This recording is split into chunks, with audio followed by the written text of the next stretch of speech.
kira-kira sekarang ini peta yang ada di media-media barat tentang kondisi di lapangan sekarang dulu ya. Jadi memang secara perlahan ini Ukraina ini tercekik sudah, terkepung habis gitu ya. Di tiga sisi. Dari semuanya ini. Jadi, nah kalau ini petanya Rusia sendiri nih. Saya mau garis bawahi itu ada yang garis-garis biru tuh ya di pojok kanan itu. Nah itu ya, yang ini pusat, ini tempat kira-kira yang ultranasionalisnya dan disebut neonazi oleh oleh Putin ini ada di sini nih. Ini yang sekarang sedang dikepung nih habis ini. Nah, kalau yang di atas itu yang merah itu Kiev ya. Itu ibu kotanya dan sekarang itu dikepung dari semua arah. Ini menjelaskan satu hal kenapa Putin tidak mau melakukan aneksasi dengan model masuk ke Ukraina seperti Amerika masuk ke Irak atau Afghanistan. Jadi dia masuk secara perlahan, dia menghindari perang kota. Cuma yang dihancurkan seluruhnya adalah infrastruktur. Jadi kalau kita lihat begitu dahsyatnya perang ini, tapi korban manusianya sebagai korban yang mati itu sebenarnya tidak terlalu besar. Dilihat dari skala perangnya ya. Karena yang ditarget memang seluruhnya adalah infrastruktur besar-besaran ini. Tetapi di sini ada implikasinya yang sangat besar sekali. Dari cara ini adalah arus pengungsi. Perang di Syria itu melahirkan mungkin sekitar 5 jutaan pengungsi ya. Tapi itu kan beberapa tahun ya. Berapa tahun? Ini baru masuk minggu ketiga. Udah 1,5 juta. Udah 2,5 sekarang 2,5 nih. Sekarang. Udah mungkin sekitar 150 sampai 200-an ribu per hari. Iya. Ini orang meninggalkan Ukraina gitu loh. Jadi kalau nanti ini usianya genap 1 bulan, kemungkinan besar jumlah pengungsinya sudah 5 sampai 6-7 juta gitu ya. Kira-kira itu ya. Yeah. Dan kalau berlanjut lagi ya itu akan lebih besar lagi jumlah pengungsinya gitu ya. Jadi ini kira-kira situasi di lapangan sekarang ini. Kenapa kita perlu melihat situasi ini? Ini menjelaskan bahwa apa yang diduga orang bahwa Putin akan mengambil alih Ukraina dalam waktu singkat dan orang berpikir bahwa Putin gagal melakukan misi itu, bisa juga sebenarnya adalah Putin tidak merencanakan begitu. Iya kan? Ini artinya bahwa perang ini akan panjang dalam pengertian ini adalah perang kedikdayaan. Jadi bagi Amerika, kalau Putin berhasil di sini, ini artinya bahwa wibawa Amerika itu hancur. Wibawa Uni Eropa itu seluruhnya hancur gitu. Dan orang tidak akan percaya bahwa negara yang selama ini disupport oleh Amerika tiba-tiba begitu dalam perang seperti ini ditinggalkan sendirian, dilumat habis oleh gajah yang namanya ini beruang besar yang namanya Rusia ini. Tapi sekarang coba kita bayangkan pengungsi itu, iya kan? Iya, tekanannya luar biasa. Dia akan masuk ke 4 negara tetangganya Ukraina ini semuanya, ke Polandia, ke Hungaria, ke Moldova, dan juga ke Romania yang seluruhnya bukan negara kaya. Ini negara miskin juga semuanya. Iya kan? Ini negara miskin semua ini. Kedatangan pengungsi dengan jumlah sebesar itu. Kalau pengungsinya sampai 5 juta itu sebesar Singapura. Jadi itu angka yang luar biasa besarnya. Sekarang coba bayangkan persoalan sosial yang akan dihadapi itu. Nah sekarang coba kita lihat lagi itu ya. Kita lihat lagi ya, kenapa orang bingung menerapkan sanksi kepada Rusia gitu. Misalnya sanksi soal minyak ya. Kan Eropa ini tergantung dengan gasnya Rusia ya, sangat tergantung gitu. Jerman kalau nggak salah sekitar 56% gasnya itu dari Rusia. Eropa secara keseluruhan sekitar 40-an% ya, kira-kira gitu ya. Tapi secara global, supaya kita dapat bayangan, Rusia itu produksi share-nya secara global kira-kira sekitar 10% dari total konsumsi minyak global atau produksi global itu sekitar hampir 100-an juta barrel per hari. Ya, dia nomor 2 terbesar di dunia setelah Amerika. Jadi dia ini 3 besar dia, ada Amerika, ada Saudi, ada dia itu. Jadi rata-rata produksinya ya 10-an juta kira-kira di kisaran itu ya. Di kisaran itu. Jadi walaupun dia diboikot, kalau dia diboikot itu artinya bahwa orang harus mencari substitusi. Substitusi ini yang tidak bisa ditemukan. Karena kalau mau misalnya meningkatkan produksi dari yang ada, misalnya dari Saudi juga tidak bebas karena dia juga terikat, kan Rusia juga adalah penentu dalam produksi dan harga untuk OPEC ya. OPEC Plus kan. Ya. Jadi kalau misalnya Saudi mau mengambil langkah sendiri, dia juga punya resiko. Dan karena itu negara yang paling bingung sekarang ini salah satunya adalah Saudi sendiri. Ini ada rumor yang beredar bahwa Muhammad bin Salman dan Muhammad bin Zayed dua-duanya menghindar ketemu dengan Biden. Iya. Dua-duanya menghindar. Gitu. Karena semuanya takut. Dipaksa nambah. Di samping itu di Uni Emirat Arab itu duit Rusia banyak betul di situ juga gitu ya. Nah, jadi begitu juga pangan gitu ya. Ukraina itu kan negara-negara Timur Tengah misalnya, katakanlah Turki misalnya. Turki itu 80% gandumnya dari Rusia dan Ukraina. Iya. Gitu ya. Jadi di negara-negara Arab seperti Sudan misalnya itu hampir 100% gandumnya seluruhnya dari Rusia itu. Hampir semua negara-negara Timur Tengah.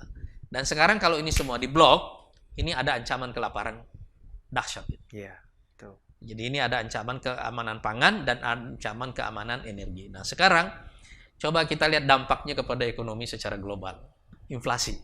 Harga-harga akan naik menggila semuanya. Sekarang inflasi di Amerika kalau nggak salah sudah 8% ya, kira-kira. Tapi sebelum perang minyak gorengnya udah hilang dulu. Jadi kita di Indonesia itu kira-kira mengimpor sekitar 500.000 barrel per hari sekarang karena dalam 2 tahun ini konsumsi minyak kita kalau nggak salah itu turun sekitar 200-an ribu ya. Iya. Nah, itu artinya memang secara ekonomi kita jeblok dalam 2 tahun ini. Jadi turun. Jadi tapi 500.000 dengan harga yang dipatok di APBN itu ICP-nya sekitar sekitar 60-an 63 ya dolar per barrel. Kalau naik sampai 130 dan ada proyeksi kemungkinan bisa naik sampai 200, bahkan ada yang proyeksinya lebih dari itu bahkan. Yeah. Jadi ini apa yang dampak pertama yang kita rasakan secara global? Dampak pertamanya adalah pendalaman krisis ekonomi global. Semua negara mengalami krisis ini. Kita tidak bisa mengatakan misalnya hanya Amerika yang dapat untung dari sini karena akhirnya Eropa akan mengandalkan konsumsi gasnya dari Amerika misalnya. Harga Amerika juga naik. Harga Amerika juga naik. Gitu. Nggak bisa. Itu tidak sesederhana orang membuat bayangan seperti itu. Oleh karena itu sekarang kita lihat harga-harga minyak dunia ini naik dan coba bayangkan 2 tahun orang terpenjara oleh corona, tiba-tiba bangun rumah keluar rumah, harga naik semuanya gitu. Karena udah hari Senin, harga naik kalau Senin. Harga naik. Jadi coba bayangkan ya. Nah, jadi ini krisis ini jauh lebih dalam lagi, jauh lebih dahsyat yang terjadi secara global. Karena itu dalam kaitan ini juga, karena yang terpukul di sini adalah harga dari komoditas pokok ya manusia ini, pangan dan energi gitulah. Kita di Indonesia ini paling tidak aman secara pangan karena sembako kita itu sebagian besarnya impor. Sebagian besarnya impor. Jangankan yang biasa kita makan hari-hari, cabai pun kita juga impor. Cabai, gula, bawang putih, garam, seluruh bahan-bahan pokok kita ini, daging itu impor. Nah, kalau ada kelangkaan gandum, harga Indomie juga naik. Indomie pun nanti akan naik semuanya gitu.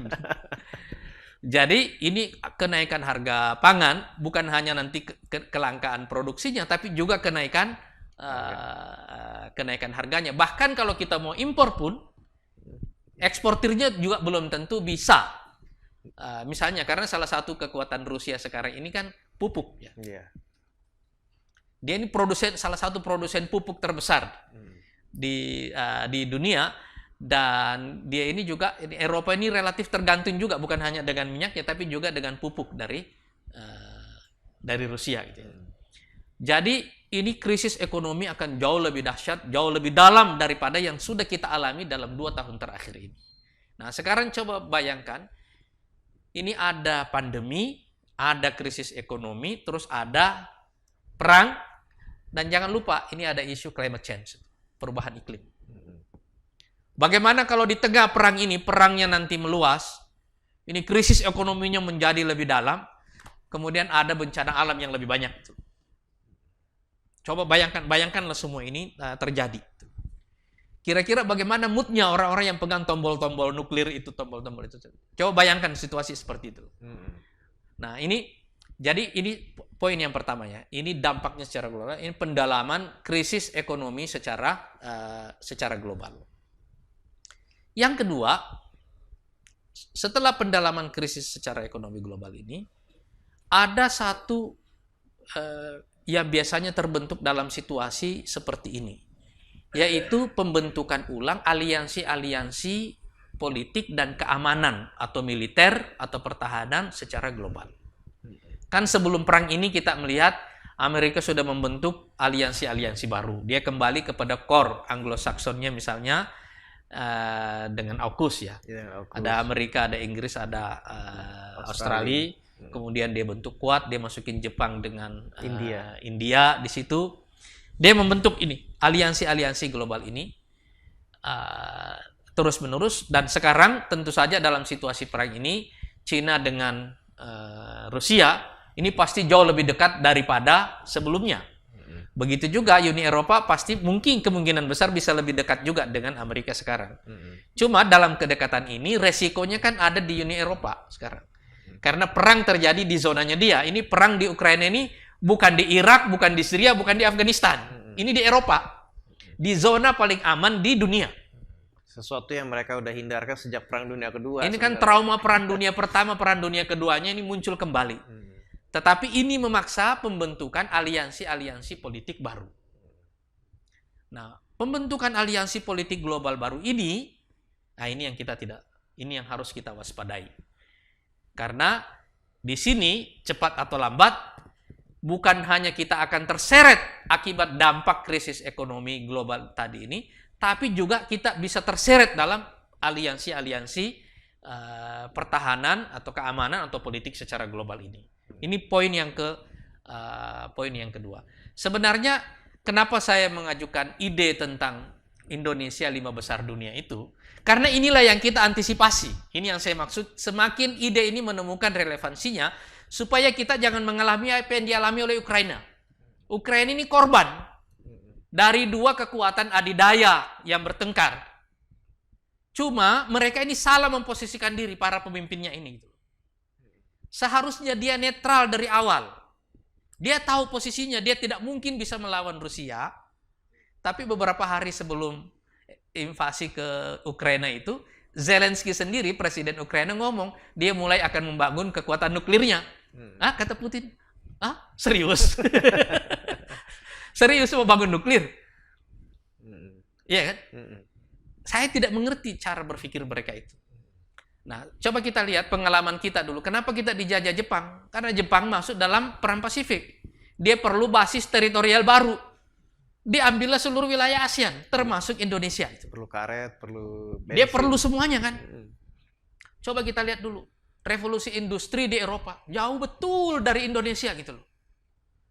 Tapi negara-negara itu bertengkar sesama mereka. Habis itu bertebaran keluar Eropa cari sumber daya. Sampai mereka ke Indonesia.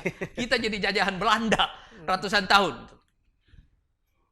Nah, sekarang ide tentang 5 besar itu adalah ide tentang bagaimana mencegah Indonesia sekali lagi menjadi collateral damage, menjadi korban dari pembentukan aliansi-aliansi global baru ini.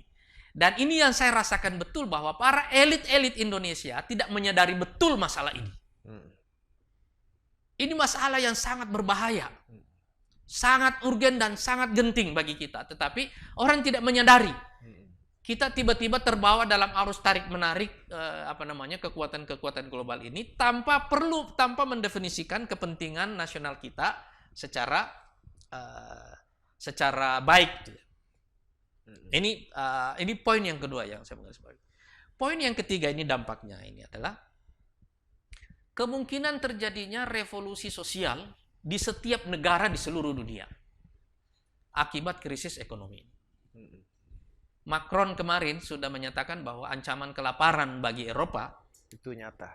Itu nyata betul, bisa terjadi di tahun ini. Iya. Bisa terjadi di tahun ini. Bayangkan kalau orang seperti Presiden Prancis ini ngomong seperti itu. Ini orang. Jangan underestimate dengan situasi ini. Dan karena itu, saya melihat, walaupun sebenarnya kasus minyak goreng ini agak sedikit berbeda ya.